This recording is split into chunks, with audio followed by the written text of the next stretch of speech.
If I had to go through every work plan activity that we are doing, it would take me 3 hours. All right? But because this morning that we are talking about the transformation of agriculture, fisheries and marine resources, I'll just be touching on those activities that we believe will bring transformation, something new, taking us to the next level. Amen? Accomplishing our goals. Good. Touching on the 25 by 25 agenda plan, our plan is aquaculture. Getting into aquaculture and establishing it to a next level. So we're looking at SEAMOSS production. And one of the first things that we're looking to do within the first quarter of this year is to establish exhibition sites, right? And we would be starting between the areas of Old Road to New Guinea. We want to establish a site there. And that site would show how SEAMOSS production can be done. And from there, we would also be inviting stakeholders, young entrepreneurs, fishers, to be a part of it, be a part of the process, so that they can see that SEAMOSS production is a viable way forward that can supplement their income or even be something that they do full time. And we also want to do an exhibition site also in Deep Bay. We believe that those 2 areas, based on the condition of the sea, the area, it would be good for those coastal communities. Also, we have the development of land-based aquaculture facility. This proposed aquaculture facility, we want to have this established this year. Purchase, hopefully established this year. So what you see here is a prefab structure, and within that you will see that they're doing aquaculture breeding. We want to start to set up a aquaculture facility where we're doing breeding of fingerlings for shrimp and for baitfish aquaculture. Okay? And we will also use this facility for coral restoration, coral propagation, and also for aquaculture research. This, we believe, will take us to the next level. If we want to go full scale in aquaculture, it's important that we understand how to breed the fingerlings, the small strip, the small fish, even the flounder pompano. We believe if we start that, then we could get young entrepreneurs involved, all right? And we would just be able to provide the fingerlings and then do the growing of the fish, okay? And this is one of our goals going forward for this year. So we have aquaculture research in collaboration with Ross University. We believe that in order to take aquaculture to the next level as well, we would need research to be a part of it, so that we're able to work out the kinks, the challenges, difficulties through research and be able to have solutions going forward. In terms of the data and statistics division, we are expecting in February to start a national fisher folk survey. And this survey is to get the perception of our fishers and how they view the marine sector, the fisheries sector. It is difficult to manage a sector if you don't know the issues, if you don't know how fishers feel about the sector, different areas of it. So we believe that if we're able to do such a survey, then we would know what issues we have to tackle and to focus our energies going forward. And of course, we have our annual data report. That is something that we have to establish for this year in 2024. In terms of ecosystem management, we're hoping that this year we would have the gazetting of the SKMAA. And what this means is that have it go through the legal process so that it could get the support that is needed to have this SKMAA finally be established. It brings better management of the use of the coastal areas in St. Kitts and Nevis, and this should bring expected growth of the snorkel and diving sector and also improve our tourism product. One of the things that we experience quite a bit is phone calls. We have dive tour operators called all the time. Snorkel tour operators. Or imagine we snorkeling, we're doing diving, and you have a fisherman right there shooting the fish. Imagine you being underneath the sea with your tour guides. Those people that come off the ship and you're snorkeling. And next thing you see a fisherman come with his spear gun, shooting the fish right in front of it. All right? So we have experienced a lot of that, but we believe that once this SKMAA is established, we will be able to have zones where fishing can be done, where diving should be encouraged, and snorkeling. We just can't have people doing whatever they want, wherever they want. So this SKMAA has to be established this year. Good. So moving forward, we have habitat monitoring. We will continue doing our reef checks, checking our coral reef and other marine habitats. And the good thing going forward is that we have our underwater cameras that we can use in deep areas so that we're able to monitor and know what is happening, especially during this period of time of climate change. Anything can happen. We also know about the different diseases that are also affecting our reefs. These cameras would also assist us, and we have them ready prepared to start for this year. We're looking to do as well this year a SKN, Marine and Fishing Conference. Not too many people know about the marine sector. We know about the land base, but we're not even getting as many professionals becoming, getting involved in the marine sector. This is a big deal. But how can we change things if we have a conference where people get to know about the sector? People get to know about the issues and challenges of the sector. Get the stakeholders involved, the dive tour operators, the fishers, that we could discuss these things. All right? And we're able to go forth and grow as a unit. It also brings awareness to the public of what's happening in the marine sector, as I said, and it also introduces fishers to the latest fishing equipment and techniques and technology. If we have this conference, fishers who normally fish a certain way, we can also use this conference to bring in new, people overseas and so on, who have new techniques, new technology that could make their fishing operation more productive, rather than the same way. Because we're looking to transform, we're looking to advance, we need the sharing of information. And this conference, I believe, would have great impact on the Federation. And to also get some of you become entrepreneurs and get involved in the sector as well. Allow me to touch on what we are proposing to have in August, just after Culturama. We want to have the first ever St. Kitts Nevis Marine Expo. And this will be an expo of no other. This expo now is where we promote the blue economy. All right? I mean, most people don't know about seabed mining. Most people don't know that we're able to get pharmaceuticals, medication from the sea. Most people don't know how that the sea can also provide energy. This is a place where we invite regional organizations, international organizations to come to our shores. Let us know how we can benefit and grow the blue economy. Here we would also be able to make networking. The government, these different companies, so that we could get more engaged in the blue economy.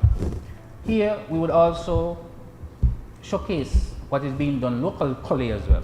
The local companies, dive tour operators, dive schools, these companies that are here and are already established, we want to have them to showcase what they do to the general public. We want to get our country involved in the sustainable growth of our blue economy. And this is the place for it. I would like to see our boat building industry develop. How else would it be unless our people are not connected properly to the sector? I would like to see our minister, even during this expo at Port Zante, walk onto a new brand sailboat and see what the sailboat industry is about. To see what we are missing out on.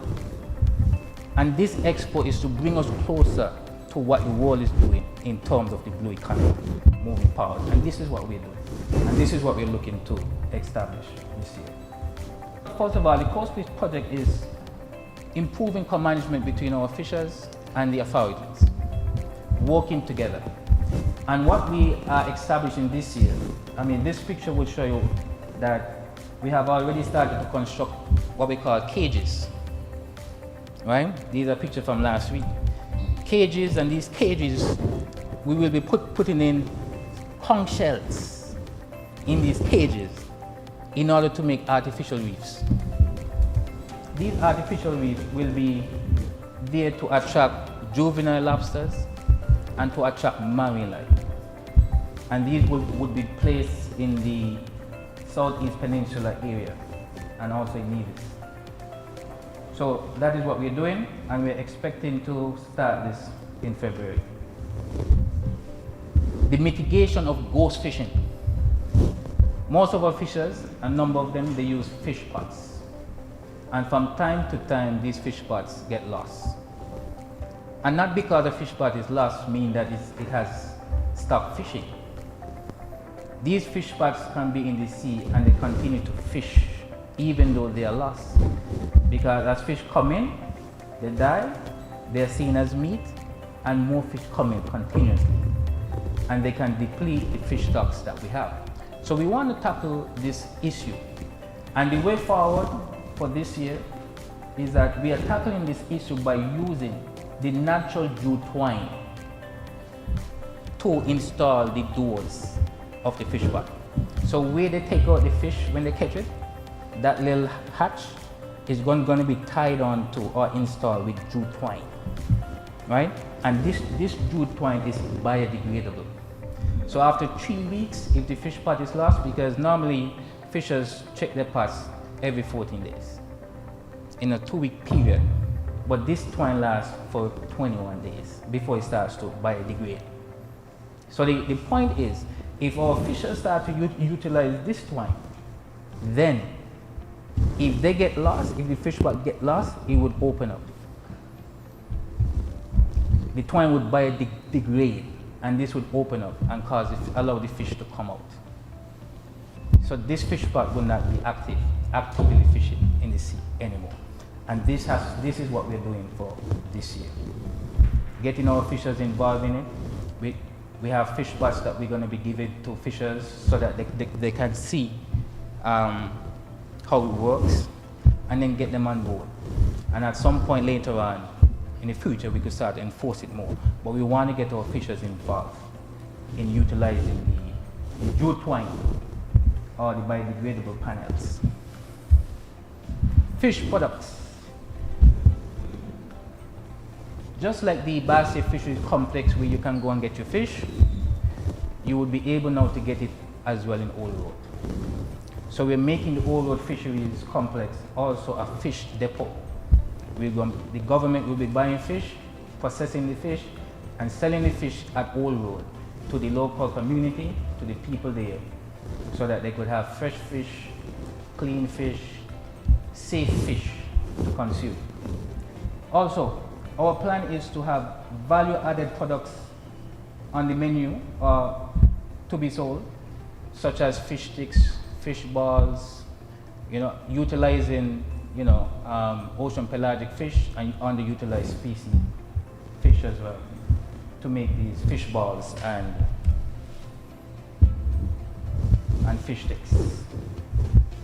Monitoring, control, and surveillance. Our hope this year, we have the boat already. We are expecting our fisheries enforcement officer to be on board in March.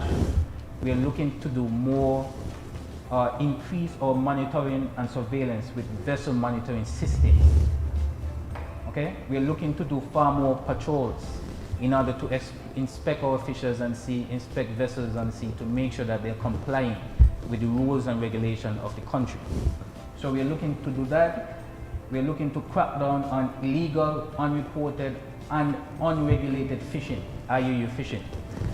One of the biggest issues or priority that we have is that in 2014, we would have been yellow carded by the EU, because of our lack of being able, to crack down on IUU fishing, and also to comply with international rules, regulations with regards to our offshore fishery, our international fishery sector.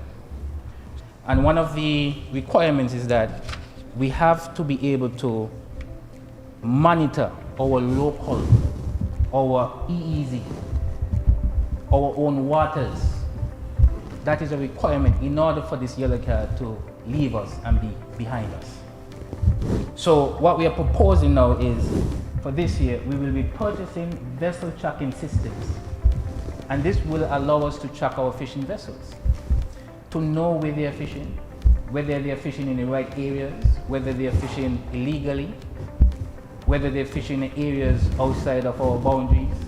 This tracking system will be going at every fishing vessel once purchased.